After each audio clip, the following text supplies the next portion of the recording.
ఈ వీడియో అత్తయ్య వాళ్ళ ఇంట్లో ఒక చిన్న మినీ వ్లాగ్ అనమాట. మార్నింగే టీ తాగేసిన తర్వాత టిఫిన్ తినేసాను. మా మామయ్య కూతురు ఎంత శ్రద్ధగా రాస్తుందో చూసారా? మా మామయ్య వాళ్ళ ఇద్దరు కూతుర్లు కూడా ఇప్పటి నుండి ఎంత శ్రద్ధగా రాస్తూ చదువుతూ ఉంటారు. అంత డెడికేషన్ నాకు కూడా లేదు ఆ వయసులో, అదేంటో కానీ. అత్తయ్య ఫుడ్కి ఇన్వైట్ చేసి వెళ్ళేసి తినేసామన్నమాట. దాని తర్వాత నేను పెద్దమ్మ ఫ్యామిలీ మెంబర్స్ కలిసి డీమార్ట్కి వెళ్తున్నాము షాపింగ్ చేసేద్దాము అనేసి. బట్ ఆ రోజు నాకు కొంచెం హెల్త్ అప్సెట్గా ఉండే, అయినా సరే ఎప్పుడో ఒకసారి ఇలా వస్తాం కదా అనేసి షాపింగ్కి వెళ్ళామన్నమాట. ఇలా ఎప్పుడో ఒకసారి వెళ్తేనే మొత్తం ఇలా జూడియో కానివ్వండి, ఇలా DMart, Chennai shopping malls, exhibitions అన్నీ తిరుగుతూ ఉంటామన్నమాట, మంచిగా ఎంజాయ్ చేస్తూ.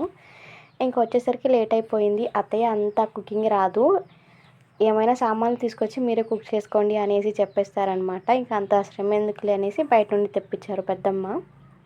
ఫస్ట్ టైం ఇలాంటి కాంబినేషన్ ట్రై చేశాను, బాగుండింది.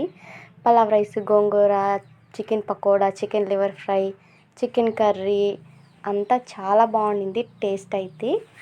ఇలా మంచిగా షాపింగ్కి వెళ్ళేసి వచ్చి ఇలా ఎంజాయ్ చేస్తూ తినేసాను అనమాట.